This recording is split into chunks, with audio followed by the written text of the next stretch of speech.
Newsnight now on BBC Two with Jeremy Paxman.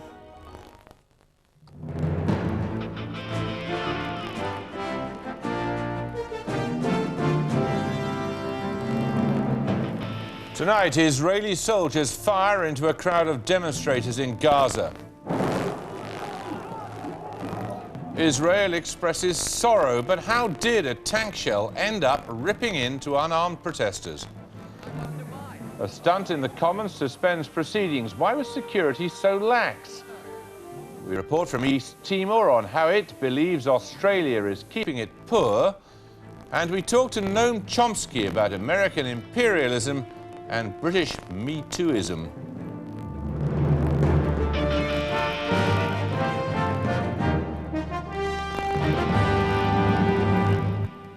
Good evening. It was, said the Israelis, a mistake. Their soldiers had not been ordered to fire tank shells into a crowd of Palestinian demonstrators. Sorry about that. But fire tank shells their soldiers did, and in the process they killed at least 10 people, many of them children or teenagers, in a town they had entered by force in a territory they occupy illegally. Mark Urban reports. It was intended as a show of rage by people in the southern Gaza Strip, a demonstration of their opposition to the big Israeli incursion into Rafah. But shortly after helicopters were spotted overhead, there was a huge explosion.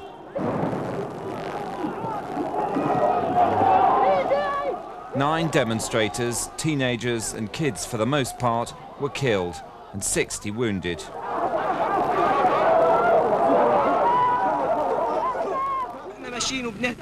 We were marching and chanting, and when we reached the tanks fired 2 shells. They targeted the protest directly. There were no gunmen, and there was no masked men in the demonstration. All of them were civilians, children and sheikhs. The Israelis call their offensive Operation Rainbow, but it's taken them into a military and humanitarian heart of darkness. A dense-packed community of thousands of Palestinian refugees living in unquestionably the most dangerous corner of this land.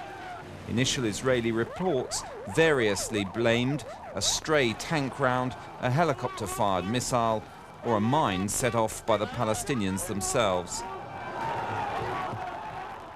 It is not clear that they died as a result of our fire.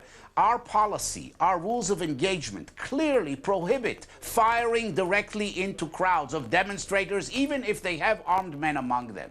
And any firing of this sort would be a direct violation of our standing rules and rules of engagement. Rafah has been an epicenter of violence throughout the Intifada.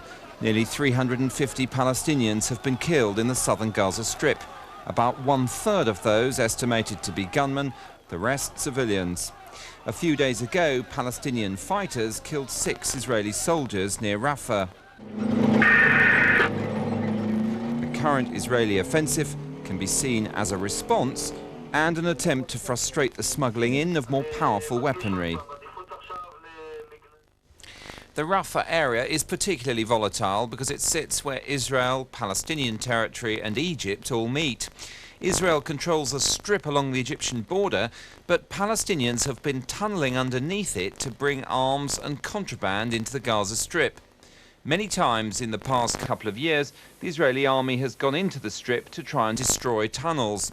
The aim of Operation Rainbow is to slice through the Gaza Strip to the sea, destroying houses they say are used for tunnelling and as cover for armed militants, in order to allow the Israelis a tighter grip on the border zone. It's a short-term palliative at best for the Israelis and has led to renewed Palestinian calls for international intervention. This crime is a call for the international community, which is trying to convene now in the Security Council in order to take its responsibilities of providing the Palestinian people with the necessary international protection. Otherwise, this will be equal to leaving the Israelis to their intentions of continuing and escalating this aggression against the Palestinians. The death of around 35 Palestinians in the past couple of days has brought expressions of concern from the White House. All of it increases the pressure on Ariel Sharon. He says he intends to try and push his plan to get out of Gaza at a cabinet meeting on Sunday. So Israeli troops are dealing death and taking their own casualties in a place their leader is still resolved to give up. These are the kind of wars that the free world is facing in the 21st century. They're not nice wars, they're dirty wars. They take place within civilian populated areas. The terrorists hide behind them. It happens to the British forces in Basra. It happened to the American forces in Fallujah, in Najaf, and it happens to us in Rafah and in Jenin. Ariel Sharon has tied himself in political knots over Gaza. His own party refused to back him, yet he says he's pressing on with plans to withdraw troops and Jewish settlers from the Strip.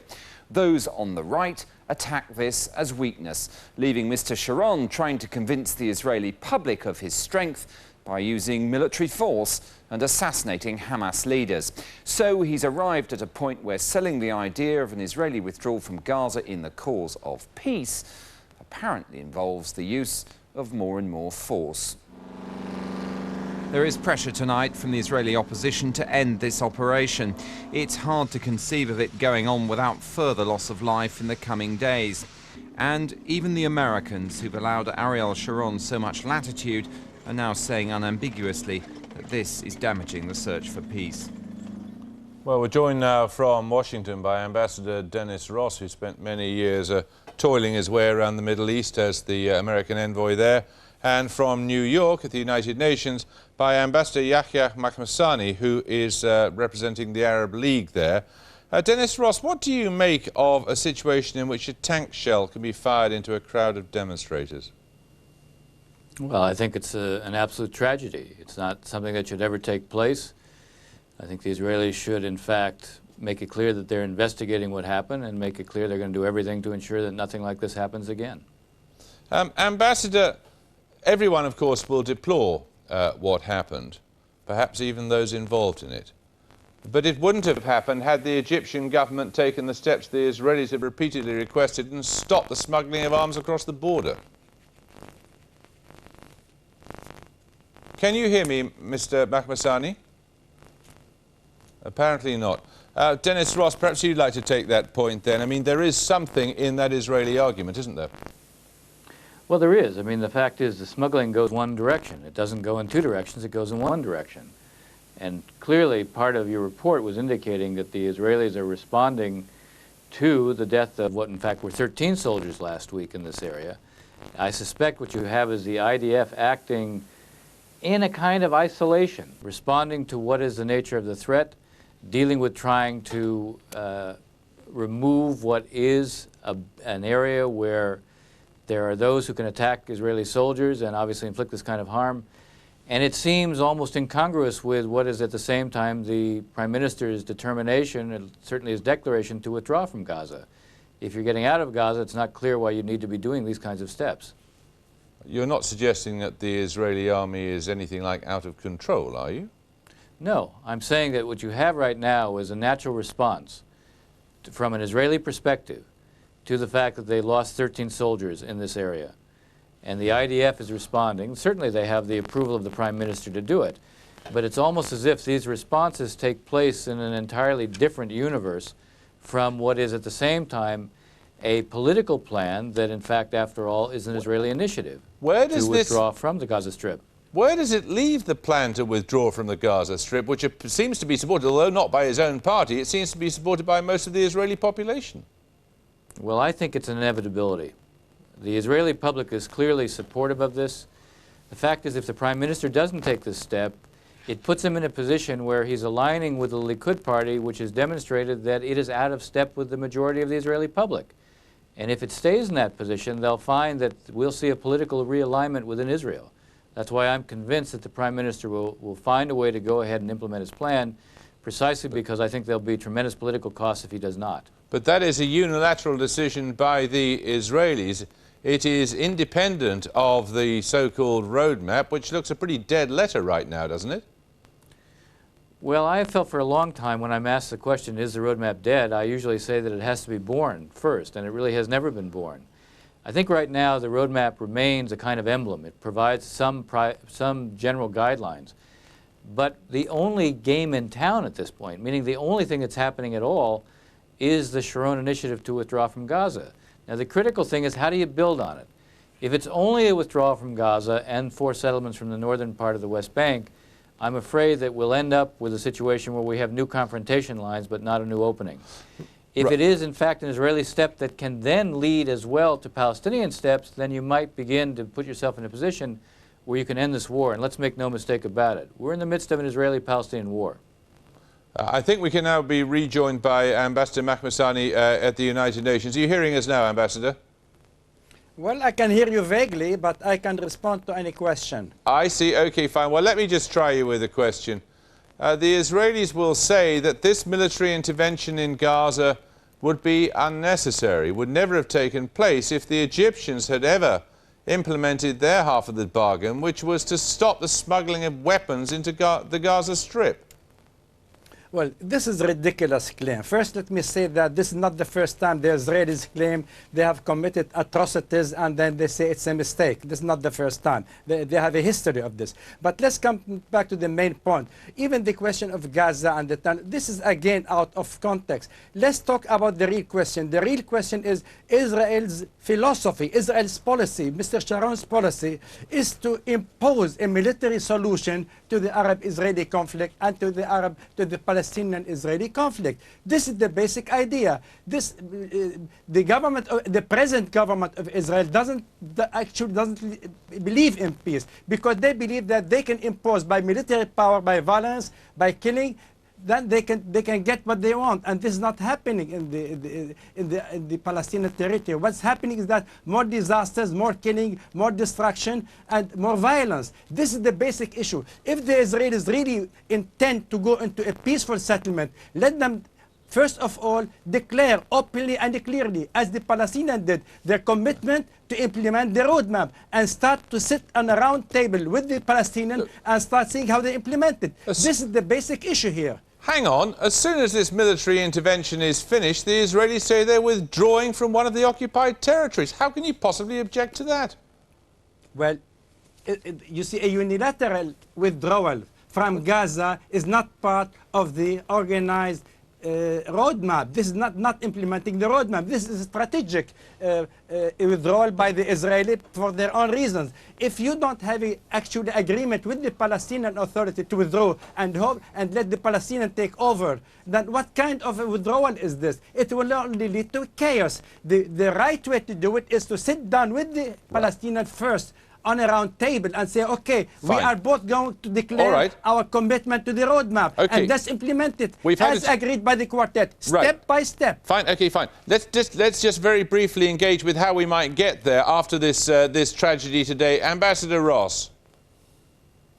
Well, I think it's an interesting point the ambassador is making. I mean, the fact is, I don't know that anybody should object to the Israelis leaving Gaza and leaving settlements that Ariel Sharon built. But I think it is an important point that what is necessary is to have some understandings about what happens when they do. Now, the truth of the matter is there's no place in the roadmap where it calls on the Israelis to withdraw from settlements. That comes in the third phase of the roadmap when you deal with permanent status issues, not in phase 1 or phase 2. So if, in fact, the Israelis are getting out, my suggestion would be let's figure out how we can take advantage of it. In the aftermath of what has just happened, all we're reminded of is that we have a war where we have an increasing number of victims and it has to stop. Right. What I would suggest, what should be done at this point is let's find a way, if the two sides are not going to talk directly to each other, let's broker a set of understandings. If the Israelis are going to get out, what is it the Palestinian Authority can do in the places the Israelis will withdraw from? And what is it that we can do to make it and a more accelerated process of withdrawal for the Israelis? Right, gentlemen, thank you both. How do the two interact? Okay, sure. Thanks very much. I'm sorry about the communication problems with New York. Sorry about that. Now, for a nation supposedly at a heightened state of alert, what happened today in the House of Commons was a gross embarrassment. No one was hurt, but MPs panicked. No one followed the correct emergency procedure. And above all, there's the question of how a couple of tickets from a charity auction could have rendered security measures laughably inadequate. David Grossman watched it all. What happened, David? Well, we were about halfway through a livelier than usual Prime Minister's questions. Michael Howard, the Tory leader, was asking the Prime Minister if he was elected for a third term, would he serve a full third term?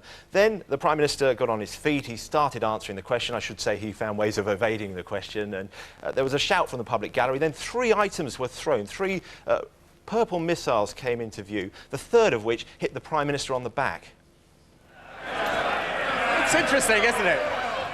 It's interesting how the right honourable gentleman never actually wants to discuss the issues, does he? And I wonder why. I wonder why. I wonder why. Order. This House is now suspended. Order. The House is now suspended. If we look at that again, this time slowed down and treated, we can see what a really accurate shot it was. It turns out that what was thrown was purple dye and flour mixed together, put in condoms. So then the Speaker suspends the sitting, and then? Well, what should have happened then was that MPs remained where they were, the Commons chamber was sealed, and then experts dressed in protective clothing came in, tested the material, determined whether it was safe or not. After all, if this had been anthrax instead of flour, it could have got all over London, and they were anxious to stop that happening. What in fact happened was this. We can see here the missiles coming in to the left, there you see them, and then what happens is that MPs scarper. They get out of there as fast as possible. Some of them were out and onto College Green in front of the TV cameras before you could say News 24. In fact, the fastest of them all who got out later said that in fact what he was doing was going for help. Yeah, well, you can see them all being shepherded out there. What about the Prime Minister? Well, the Prime Minister on this occasion... Actually, it's not fair to say they all scarped, but some of them were standing around gossiping. Some of them were gawping, but a lot of them were out of there by then. As regards the Prime Minister, on these occasions we expect our leaders to behave rather like the Queen Mother in the Blitz and be the epitome of grace under fire. What he did was stroll over to the Speaker's chair, having a laugh and a joke with Michael Howard. He said to Michael Howard, "I hope you don't think I arranged this." And Michael Howard said that he didn't think that this was the case. And what happened then? Well, then we got to determining how indeed these people got in there, who they were. They were a group called Fathers4Justice, who campaigned for the rights for divorced fathers. How they got in there. After all, the Commons has just spent £600,000 of taxpayers' money in erecting a glass screen in front of the public gallery. But it turns out there are some seats outside that that are in the gift of peers and MPs for their special guests and friends. And Labour peer, Baroness Golding, provided 2 of those tickets in a charity auction. So it appears that all determined terrorists needed to do to kill off the government and the opposition in one go was to actually outbid everyone else at a charity auction. And what do you imagine will happen now, apart from banning charity auctions of tickets, presumably? I think that's the first thing that's going to happen. What is ongoing already is a security review of procedures at Westminster. What I think will definitely happen is there'll be more barriers between politicians and public, and common security will be increasingly taken out of the hands of those retired military gentlemen with their swords and their +4s and their silk stockings. David, thanks very much. In East Timor right now, it's mourning on Independence Day. After 2 years of freedom, though, its political leaders are warning that East Timor is at risk of becoming a failed state. At the moment, 40% of the country's national budget is foreign aid, and the country is determined not to be dependent upon handouts from the rest of the world indefinitely. East Timor does have valuable natural resources. There are oil and gas fields in the Timor Sea. But they don't feel they're getting a fair shake of the stick from Australia, the richest nation in the region. And the World Bank is warning that without full access to the oil and gas reserves, the country will struggle to survive. Andrew Harding reports now from East Timor.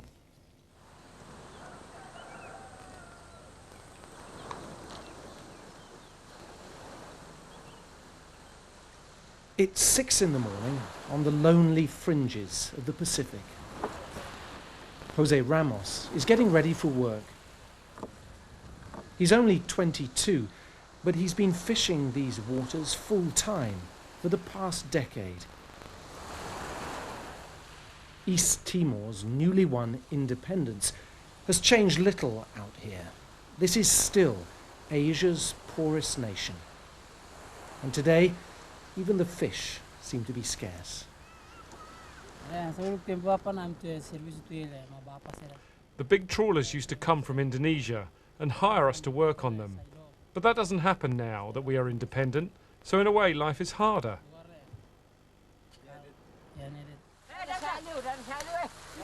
Children crowd the beach, scavenging instead of school. 1 in 10 here dies before the age of 5. The nets are picked clean. But there are other things beneath the sea here besides fish. Just off the coast, huge oil fields have been discovered, a multi-billion-pound gift for a brand new country.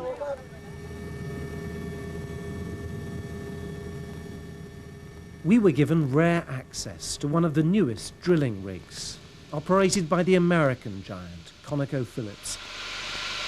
There are enough hydrocarbons under the seabed here to transform East Timor. But there's a catch, a multi-billion-pound catch. Neighbouring Australia claims that most of the oil and gas lies in its territory, triggering an uneven tug-of-war between the region's richest and poorest countries.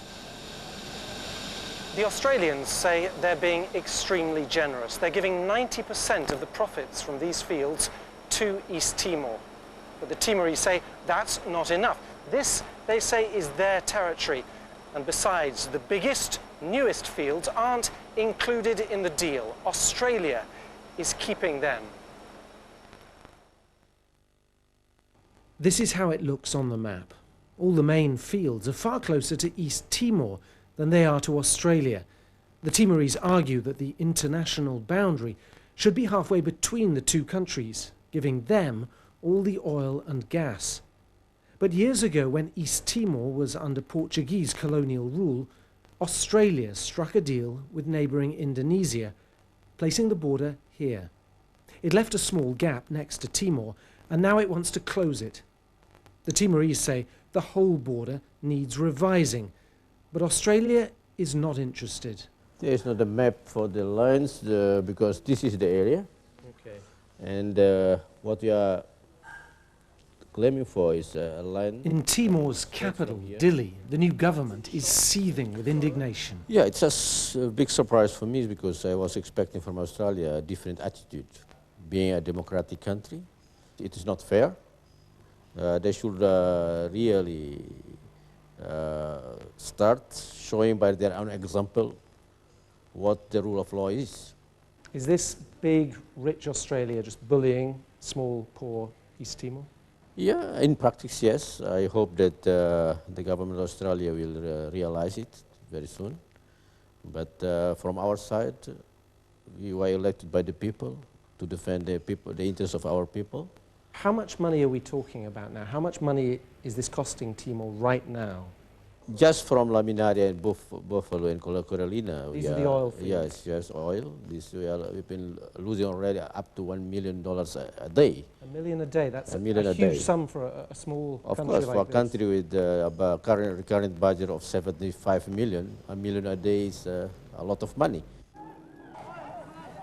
To understand the anger here, just turn the clock back a few years. East Timor's independence from Indonesia was won the hard way. When people talk about their nation rising from the ashes, they mean it literally. Today, Timor is in a wretched state. 40% of the population lives in absolute poverty. These children can expect to live for 20 years less than their equals in Australia. The sums just don't add up. It is critical.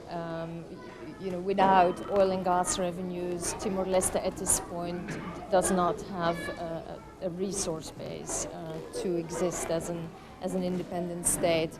Under the current arrangements, it's not enough right now to properly maintain the road system, which is really critical to economic growth in the future.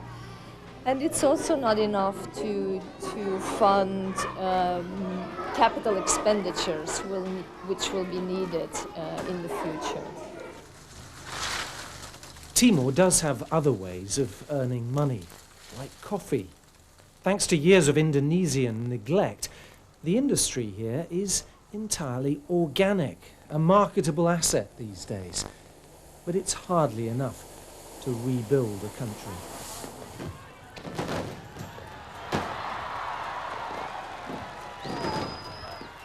It's just 2 years now since the elation of independence.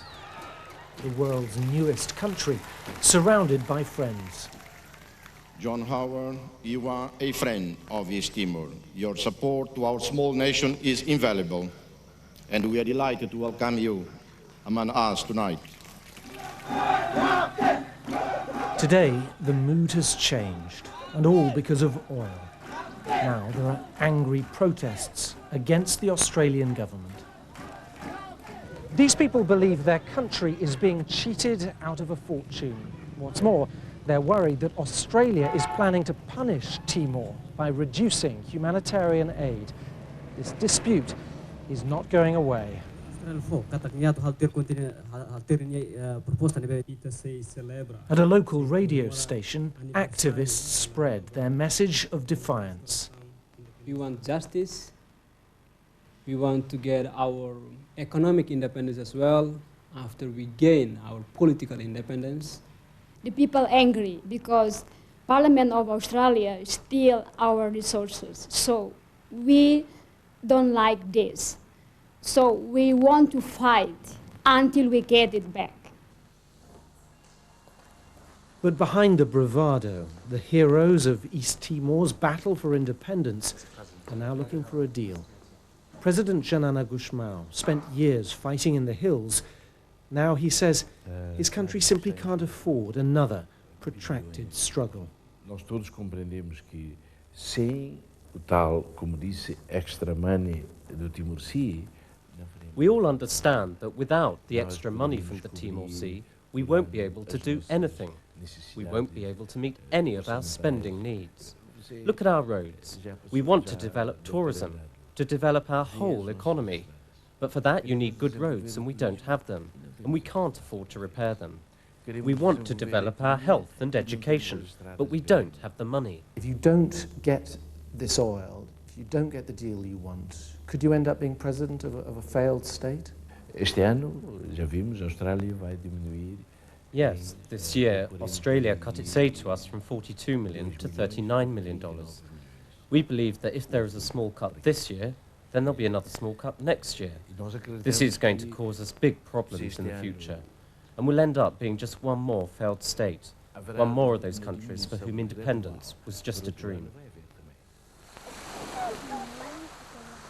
Back at the coast, Jose Ramos is heading home.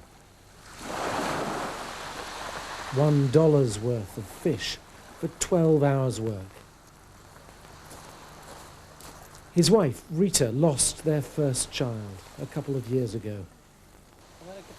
14-month-old Bellarmino is not well. Today, East Timor may be stable, but it's a beggar state, afraid that it always will be.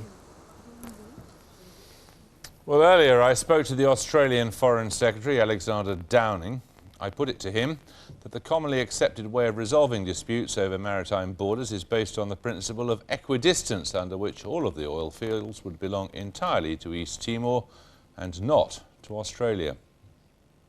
Well, both of those propositions are wrong. First of all, it's not simply equidistance. You do take into consideration in international law continental shelves, and Australia does have a substantial continental shelf.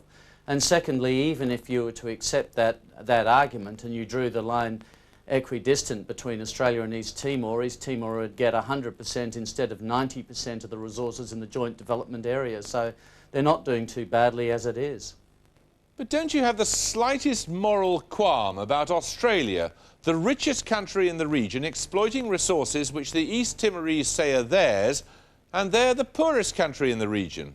Well, there are two things to say about that. First of all, East Timor makes claims that we don't accept, and we have very long maritime boundaries with other countries, in particular Indonesia, and we're not shifting all of our maritime boundaries and abandoning very long-standing principles of international maritime law. And secondly, it's a curious principle that if one country is richer than another and the two countries are adjacent to it, the richer country should cede territory to the poorer country, and on that principle, I suppose the United States should cede Texas to Mexico or something. I mean, it's not the way those inequities in wealth are addressed.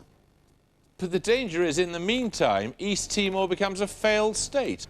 Well, East Timor isn't a failed state. The international community is putting a lot of... Well, it's not failing either. The international community is giving East Timor a lot of assistance, but I think they're doing quite a good job. I mean, the recent evaluation done by donors with the East Timorese of their budget shows that they are getting on top of the budgetary situation and they are progressing quite well. I don't think we should go around referring to East Timor as a failing or near-failed state. I think it's heading in the right direction. But its chances of doing so increase, do they not, by some considerable margin if you refuse to share the revenues with them in the way in which they wish? Well, as I've said, so just so we don't miss this point, we're giving them 90% of the revenues from the particular area which they dispute. Well, they do. They think they should have 100% and we think they should have 0, and so we're giving them 90%. That's not a bad deal. Why are you so allergic to the idea of going to an international court? Because we try to negotiate with our partners, with our neighbours, and we think that we can achieve with East Timor what we've achieved with other countries that surround us, with which we have maritime boundaries, and that's a mutually acceptable solution. If you're confident we've in the already justice of your negotiated case, you've nothing to fear. Well, it's, I just make this point. If we were to go to, say, the International Court of Justice, which is what one of their negotiators wants us to do, it could take a decade to have the matter resolved. So I would have thought it was much better, since we've always got to reside side by side with each other, that we were able to negotiate in a civilised and constructive way. I know that they think that part of their negotiating tactic should be to try to shame us into concessions, but we won't be shamed into concessions. We will but sit down with them and talk the issues through. But bilateralism usually means the big guy wins, doesn't it? Well, they've done pretty well already. They've already got 90% of the revenue from the joint development area. Indonesia, which is a much bigger country than East Timor, it only got 50%, so they've got off to a pretty impressive start. Alexander Downer, thank you. Things get no better in Iraq. Arabic television reported the burial today of 40 people, including children who died, witnesses said, when American helicopters opened fire on a wedding party in western Iraq. The US Army has confirmed that 40 people were killed in the area, but say they were suspected foreign fighters. In Baghdad, a court-martial sentenced the first soldier to be tried for prisoner abuse to up to a year in jail. On Capitol Hill, the commander of American forces in Iraq and Afghanistan admitted the occupation was at a vulnerable stage, with enemies seeing it as mired in scandal and preoccupied with failure. Tom Carver reports for us now from Washington. In an earlier age, the United States led the way in the rules of war. It was instrumental in drawing up the Fourth Geneva Convention, governing the treatment of civilian prisoners. America wanted to prevent the horror of the Nazis and their concentration camps from ever being repeated. I solemnly swear testimony that I'm about to give Senate Committee of the United States. So the sight of American generals on the stand for breaching the Geneva Convention is a stark and depressing moment in US history, not one the military will want to remember. And on the same day, as Iraqis protested outside Abu Ghraib, the military arraigned some of the soldiers allegedly involved in the abuses. How ironic that the first trials to be held by the Pentagon turn out not to be those of Saddam and his henchmen, but of their own soldiers, a symbol of just how warped and confused the whole American mission in this country has become. The media was not allowed in to witness the court-martial, in which Jeremy Sivitz pleaded guilty to all charges of abuse and received the maximum penalty, 1 year in prison and a bad conduct discharge, which didn't do much to assuage Iraqi anger. The Iraqis want a good sentence, a severe sentence against those soldiers who abuses or humiliated Iraqis. I think what I can say from the background of some of Iraqis' clannish mentality, they want to seek revenge by different ways. The 1-year sentence for this American soldier is not enough. Believe me, most of the Iraqis believe that this court is a showy, it's an American show of democracy and show of justice, but justice for Iraqis was not served enough. At the hearing in Washington, the generals admitted they had presided over a dysfunctional command in which no one paid full attention to the welfare of the prisoners. The most senior commander in Iraq gave a remarkable mea culpa. Our doctrine is not right. It's just not right. I mean, there's so many things that are out there that aren't right in the way that we operate for this war. This is a doctrinal problem of understanding where you bring, what do the MPs do? What do the military intelligence guys do? How do they come together in the right way? The Ryder report says one thing, that the Guba report will say one thing. You're going to see that the Fay report says something else. And it's not because anybody's lying to anybody, it's because the system's not right. Last November, General Sanchez took tactical control for Abu Ghraib out of the hands of the military police and gave it to military intelligence. He denied this led to the abuses, which clearly contradicted General Taguba, who investigated the matter. General Taguba said that the military intelligence officer then became responsible for the MP units conducting the operations. Do you differ with that? They were responsive to the military intelligence officer for the specific purpose of defending the forward operating base center. That did not then include conducting detainee interrogations. That is exactly right, sir. It did not include that. But there's a difference there between you and General Taguba. Yes, sir. This notice was posted inside Abu Ghraib by a military intelligence captain. The left side shows the interrogation techniques permissible under the Geneva Convention. On the right side are those which could be used with permission from superior officers. All of these techniques the military has now admitted are in breach of the Convention. At the bottom, the notice clearly reminds the guards that the Convention applies throughout the area of operations.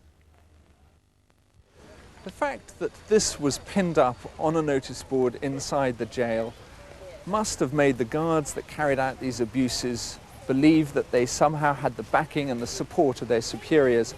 The US High Command knew very well it had to enforce the Geneva Convention in Iraq, but it was not a priority. They did not pay full attention to the law, and in doing so they destroyed whatever was left of Iraqis' goodwill towards the military, and they made their own job of bringing peace to Iraq much, much tougher.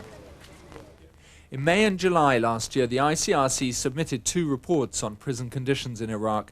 They were never brought to the attention of any senior officers. On the 12th of October, the military finally published a policy on the treatment of detainees in Iraq, 5 months after the end of major combat operations. Later that month, the ICRC witnessed abuses of prisoners in Abu Ghraib. When they submitted their report, the military allegedly asked the organization to give advance notice for any future visits. We have a real problem with ICRC reports and the way that they're handled and the way that they move up and down the chain of command. For example, the February report of 04, I first read in May. It's hard to see how things could get much worse for the US military. It's mired in a profoundly unpopular war. Its image as a humane force seriously tarnished by these abuses. The soldiers would love to turn their backs on Iraq, but they can't. This administration hasn't given them an exit strategy. Well, if George Bush were to be judged by the standards of the Nuremberg tribunals, he'd be hanged. So too, mind you, would every single American president since the end of the Second World War, including Jimmy Carter. The suggestion comes from perhaps the most fated liberal intellectual in the world, the American linguist Noam Chomsky. His latest attack on the way his country behaves in the world is called Hegemony or Survival, America's quest for global dominance. I met him at the British Museum today, where we talked in the Assyrian galleries. I asked him whether he was suggesting there was nothing new in the so-called Bush doctrine. Well, it depends. I mean, it's recognized to be revolutionary. Henry Kissinger, for example, described it as a revolutionary new doctrine, which tears to shreds the Westphalian system, the 17th century system of international order, and of course the UN Charter. But nevertheless, and it has been very widely criticized within the foreign policy elite. But on narrow grounds, the doctrine is not really new, it's extreme. But what was the United States supposed to do after 9/11? It had been the victim of a grotesque, intentional attack. What was it supposed to do but go and why pick 9/11? Why not pick 1993? Actually, the fact that the terrorist act succeeded in September 11th did not alter the risk analysis. In 1993, similar groups, U.S.-trained jihadis, came very close to blowing up World Trade Center.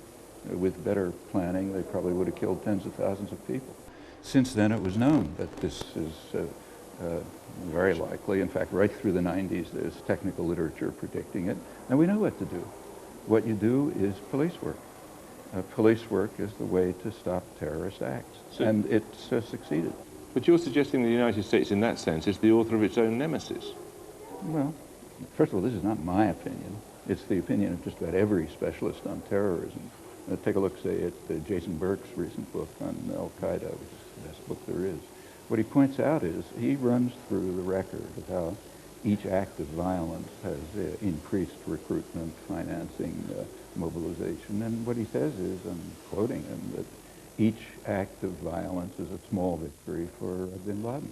But why do you imagine that George Bush behaves like this? Because I don't think they care that much about terror. In fact, we know that. Take, say, the invasion of Iraq. It was predicted by just about every specialist, by intelligence agencies, that the invasion of Iraq would increase the threat of al-Qaeda-style terror, which is exactly what happened. The point is that... Well, then why would he do it? Because invading Iraq has value in itself. I mean, establishing... Well, what value? What value? Establishing the first secure military base in a dependent client state at the heart of the energy-producing region of the world. Don't you even think that the people of Iraq are better off having got rid of a dictator? They got rid of two brutal regimes, one that we're supposed to talk about and one we're not supposed to talk about. The two brutal regimes were Saddam Hussein's and the U.S.-British sanctions, which were devastating to society, had killed hundreds of thousands of people, were forcing people to be reliant on Saddam Hussein. Now, the sanctions could obviously have been turned to weapons rather than destroying the society without an invasion.